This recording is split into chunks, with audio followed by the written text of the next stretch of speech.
Ang bag-o nga tuig, nagadala sa aton sang bag-o nga kaluoy kag bugay sang Dios.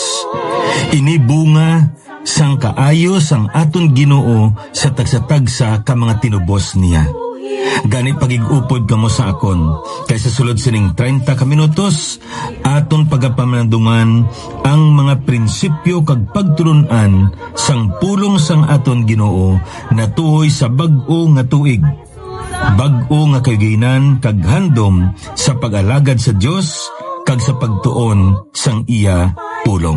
Ang dinalan sa kasulatan sa aton sa sining nga adlaw makita sa mga kasulatan ni Solomon sa Manugwali Kapitulo 1. Kag akon pagabasahon ang versikulo 2 kag 3. Ang pulong sa Dios nagpahayag sa aton sa Manugwali Kapitulo 1 versikulo 2 kag 3. Kadayawan sang mga kadayawan, nagasiling ang Manugwali. Kadayawan sang mga kadayawan, ang tanan kadayawan. Ano bala ang kapuslanan nga iya sang tawo sa tanan niya nga pagpangabudlay? Diin nagapangabudlay siya sa idalom sang adlaw. Jesus is the same. All may change, but Jesus never. Jesus is the same. Katahom sang sinibala nga kalantahon, no? Kay tudlo ini sa aton nga ang aton nga Ginoo walay pagkambyo. Wala siya nagabalin-balhin kun indi amo man siya sa gihapon. Ang iya kiniiya nagapabilin nga amo ini kag magapabilin nga amo gid sini. Ang kamatuoran diri nga makita naton sa pulong sa Ginoo masami ginagamit ining pulong nga immutability. Ang pagkawalay pagbalhin sang Dios. Ang iya kinaiya wala sing pagbalhin. Ayan ang iya nga pagpangikot sa aton nga kabuhi nagabalin-balhin ini. Pero wala sing pagbalhin ang iya nga kinaiya. Wala sing pagbalhin ang iya nga kinugali. Ang kasiguruhan diri nga makita naton amo sini nga tungod walay pagbalhin masaligan naton ang aton nga Dios. Kabudlay magsalig sa tawo sang iya saad nga nagakambyo-kambyo ang iya nga mga ginapamulong. Mabudlay maglaom sa isa ka tawo nga ang hambal ni amo sini pero dugay-dugay lain naman. Gani nagapasalamat kita nga ang aton niya nga Ginoo amo man sa gihapon. Kung ano ang iya nga saad, tumano niya ini. Kung ano ang iya ginpahayag, himuon niya ini. Kag ini tungod ang aton niya Dios walay pagkambyo, walay pagbalhin. Kung maayo siya sang nagligad, maayo siya subong, kag maayo siya sa palabuton. Kung ang aton nga Dios may gugmaon sang una, may gugmaon man siya subong, kag may gugmaon man siya sa palabuton. Kay wala sing pagbalhin sa aton Ginoo. Kag tungod sini, may kasiguruhan kita nga masaligan gid naton siya. Tungod nga siya makasarang kag may handom nga tumanon ang iya nga mga saad nga ginhatag niya sa imo kag sa akon. Yesterday, today, and forever. Katahom bala sa sining nga kalantahon kay kung may isa pa kabutang nga kinanglanon naton sa pag-atubang naton sa bag-o naton nga tuig. Amo ini ang kamatuoran nga ang aton nga Ginoo walay pagkambyo. Kag tungod amo ini siya, magapadayon siya nga amo gid ini siya. So, kabay pa nga ang ini nga kamatuoran nga aton nga nabatian pagi sa kalantahon kag bisan pa pagturunan ini sampulong sang Dios magapabilin ini sa aton ilabinigid sa pagatubang naton sa sining bag-o nga tuig kay amo ini ang kasiguruhan naton, amo ini ang aton paglaom kag amo ini ang kaundan sang aton nga pagtuo. Ang aton Ginoong Kristo nga walay pagbalhin. Ecclesiastes chapter 1. Kag ang ginbasa naton bago gid lamang verse 3. Vanity of vanities, saith the preacher. Vanity of vanities, all is vanity. What profit hath a man of all his labor, which he taketh under the sun? Amo ini ang pamangkot nga ginpahayag ni Solomon sa aton. Kag nga kun aton bala nga usisaon sing maayo ang ini nga dinalan sa kasulatan. Nagapakita ini sang pagpangabuhi sang tawo nga wala sing Dios ang iya nga kabuhi.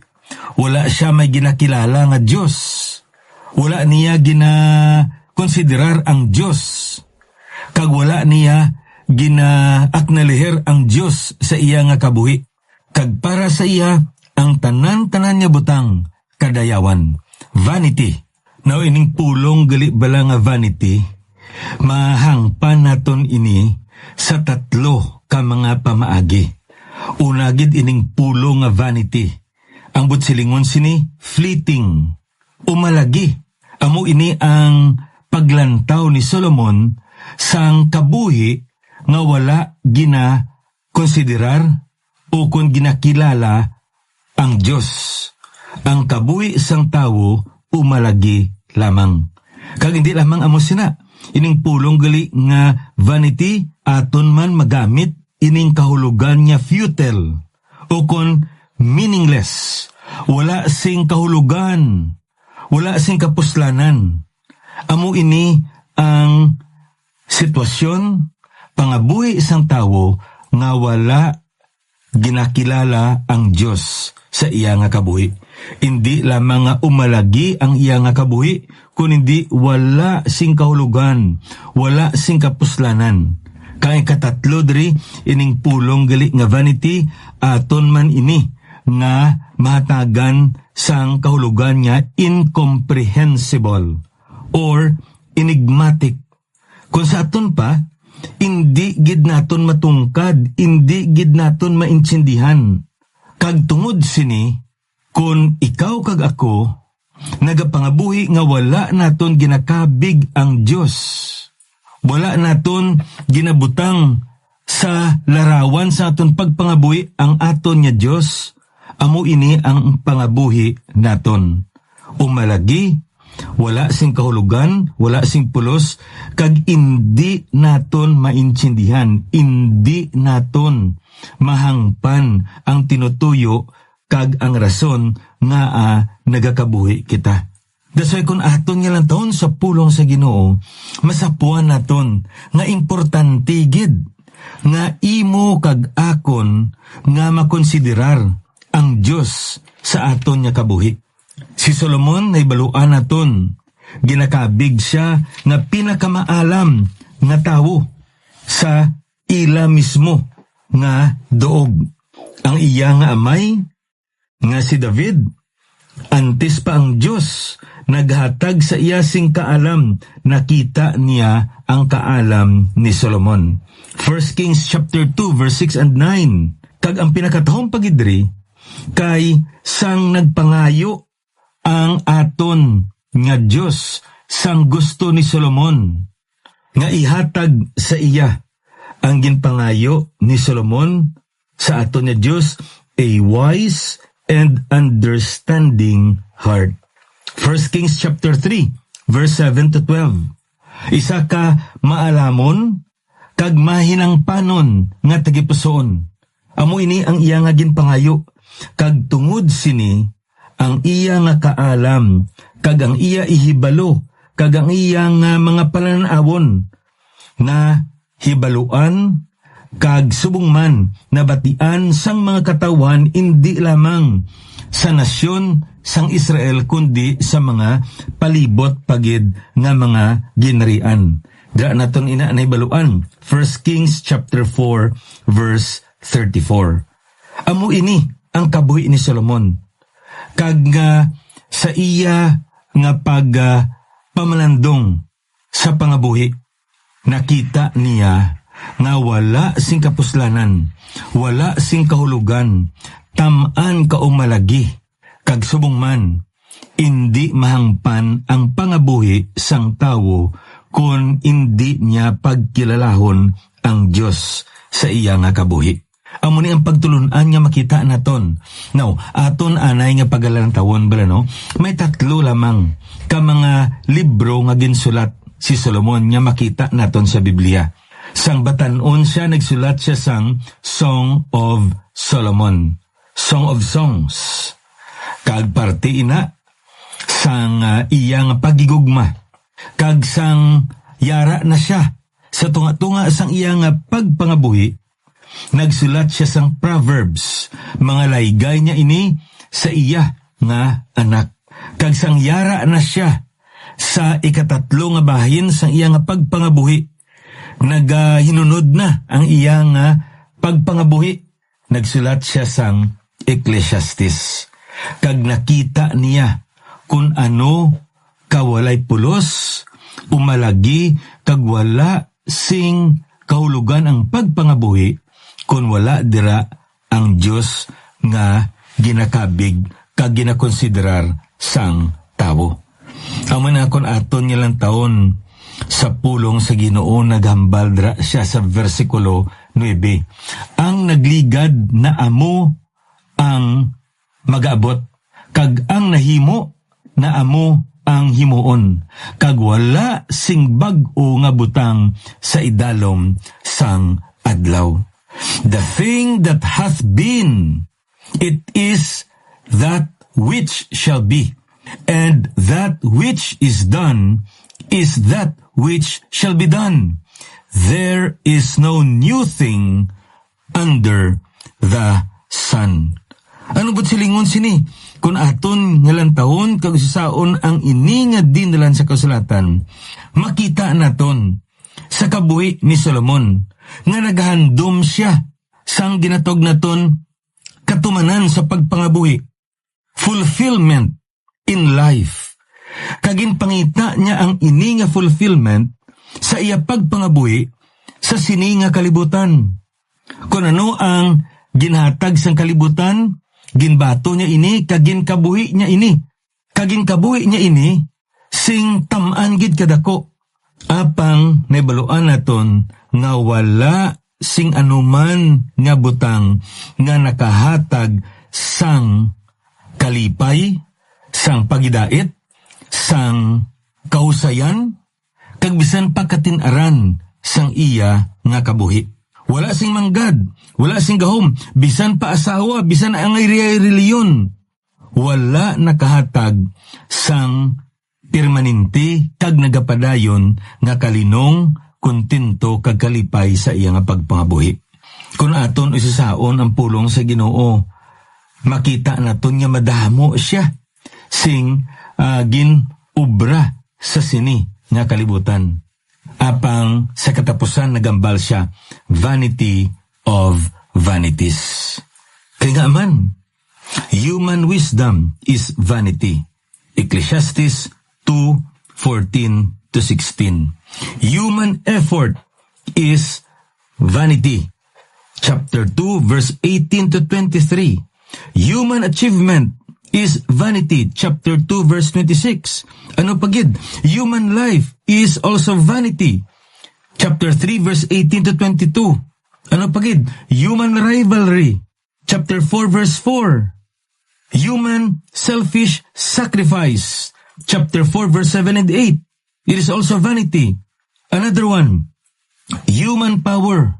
Gahom. Titulo. Sang tao. It is also vanity. Chapter 4 verse 16.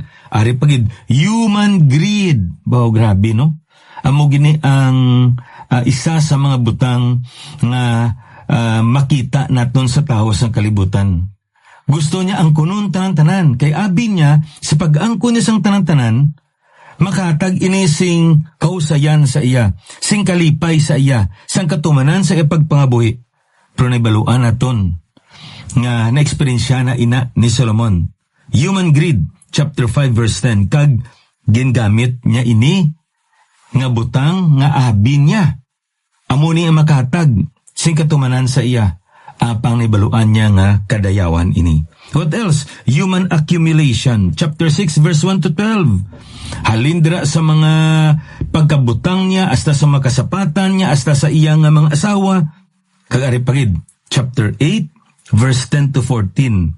Human religion. All is vanity. Amo ina ang makita naton sa kabuhi diri ni Solomon. Umalagi tanan-tanan, kag subong man ang tanan-tanan, wala sing kapuslanan, kag hindi naton mahangpan, kun wala dira ang Dios nga nagapatunga, kag subong man nga aton ginakilala nga siya gid lamang, kag wala na sing iban pa nga makahatag sa aton sing matutuod nga katumanan sa pagpangabuhi. Nadiskubrihan ni Solomon ang butang nga madamo sang mga katawan nga ila nga ginapangita pa. Kag ano ini? Ang ini nga mabutang ang aton na ginhambal. Kag nibaluan naton nga hindi ini makatag sa aton sang katumanan. Hindi ini makatag sa aton sing kalipay, hindi ini makatag sa aton sang kaligunan sa pagpangabuhi, sing katinaran sang kahusayan. Kay nga man, ang ini nga kalibutan, guba ini, nahalitan ini sang sala, kag tungod nahalitan ini sang sala, kag guba ini, hindi makahatag sa imo kag sa akon, sing kalipay, kag sing kaligunan sa pagpangabuhi, ang guba nga butang. Kag ang masubo pagidri kay kun aton niya lang taon, hindi lamang ang kalibutan guba, kundi ikaw kag ako guba man, ginguba man kita sang sala. Kag hindi ikaw, kag hindi ako ang makasarang sa pagkayo sini. We have no power, we have no ability whatsoever to fix those that are broken. We are powerless. We are not able. Wala ini sa aton. Ang mga kon aton gali nga lang taon, ang isadri kayabi nga mensindihan naton, ang ginasaysay ni Solomon sa aton, amo sini. Amo ini ang gahom sang maayong balita sa kabuhi sang tawo. Kay nga aman, ang makasarang sa pagkayo sang sini nga kalibutan nga ginhalitan kagindagtaan sa sala, amo ang maayong balita, ang aton Ginoo si Kristo. Kag nga ang ini nga butang ginambal sa Biblia sa aton, may ari lamang ini nga kahulugan, kag subong man may ari lamang ini nga saysay sa aton, sa tion nga ikaw kag ako yara sa sabak sang aton Ginoo sa Kristo. Amo niya kon aton balalang taon, may pulong da siyang ginagamit, under the sun, sa idalom sang adlaw. Ano ba't silingon sini? Sang pulong diri nga under the sun. Amo ini kono ang kabuhi nga ginakabuhi naton. Under the sun, sa idalom sa adlaw. Amo ini nga niya pagpangabuhi. Yara kita sa idalom sang adlaw. Kag nga suno sa kay Solomon, ang kabuhi naton nga yara sa idalom sang adlaw, wala sing kahulugan. Mabuhi kita pero mapatay man kita. Abot kita sa sini kalibutan nga bukas ang aton nga kamot, nga wala kita sa may gindala, kag magagwa kita sa sinikalibutan nga bukas man aton nga kamot, kag wala man kita sang may gindala. Madamo man sa kalipay, subong nga nabatsagan man ni Solomon, pero ang ini nga kalipay, hindi ini magdugay. May ara man ini nga mga pag-antos, kag wala sing isa sa aton nga pwede makaiskapar, makapalagyo sa kalipay kag sa pag-antos. Di ano nga ba ni Solomon diri? Wala na sing anuman nga butang nga mas maayo sa tawo kung hindi magkalipay siya sa pagkaon, sa pag-inom, kag subong man sa iya nga trabaho, sa iya nga pangabudlay. Amo ining ginambal sa aton diri sa Manugwali Kapitulo 2, versikulo 24, wala na sing maayo pa sa tawo sang sa magkaon siya, kag mag-inom, kag magkalipay sa iya kalag sing kaayuhan sang iya kabnabudlayan. Ini man nakita ko nga ini nagikan sa kamot sang Dios. Ti ano ang kamatuoran diri nga makita naton? Kun aton gali nga lantawon sa pulong sa Ginoo. Kun indi naton pagkabigo ng aton niya kabuhi, nagikan sa Dios, kag ang tanan niya yara sa aton nagikan sa Dios, kag tungod sini ginhatag sa Ginoo agud nga makahatag sa aton sing kalipay, indi naton mahangpan ang tinutuyo ang kahulugan sang pagpangabuhi. Amo niya kun aton nilang taon katulad sa Isabela ko managwali katahom sa iyang pag-explain sini. Sa aton niya pagpangabuhi, hindi naton paglantahon aton pagpangabuhi sa idalom kuno sang adlaw. Kung hindi, lantahon naton ang aton niya pagpangabuhi sa ibabaw sang adlaw. Ano ba't silingon sini? We should see life not under the sun, rather above the sun. Ano ba't silingon sini? We need to consider heaven's perspective in living our lives here on earth, not the earth's perspective, the human perspective. Kaya nga man, kung aton lamang nga pagalantaw naton niya pagpangabuhi, suno sa makita naton, suno sa aton niyang hangpan, suno sa aton niya panghuna-una, suno sa aton niya nga mga lalabuton, suno iya sa aton niya mga tinutuyo, anong matabo? Ako lang gid. Akon lang gid. Ti ano ang makita naton dira? Wala ina sing direksyon. Kaya nga man, may ara butang sa aton tagipusoon nga indi mapuno sang anano man nga mga tinuga, kundi dapat ang manunuga. Amo na akong aton nga lang taon sa pulong sa Ginoo, ano dira ang ginpahayag ni Solomon sa iya nga pagtakop sang sini nga dinalan nga iya nga ginsulat. Manugwali Kapitulo 12, versikulo 13 kag 14. Amo ining ginambal niya. Ini amo ang katapusan sang butang. Ang tanan na batiana magkahadlok sa Dios kag magbantay sang iya mga sugo, kay amo ini ang bug-os nga katungdanan sang tawo. Kagdugan niya pagidiri, kay ang Dios magadala sang tagsa kabinuhatan sa hukmanan, pati ang tagsa kabutang nga natago, kun ini maayo o kun malaot. So amoy niya kung aton gali nga lang tahon sa pulong sa Ginoo, we should live our lives above the sun. From heaven's perspective, we should view our life from God's perspective above the sun. Kaya nga man, kay makita naton ang iya gali nga kamot nga nagadihon sa tagsa-tagsa ka mga kabuhi naton. Amo ni ka-importante ang aton niya pagpangabuhi sa tubangan sa aton ni Ginoo.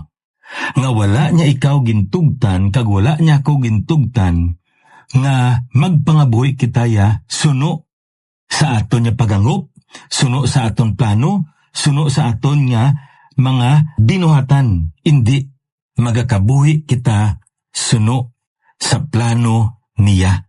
Suno sa iya tinutuyo, suno sa iya nga mga ginabuko sa aton.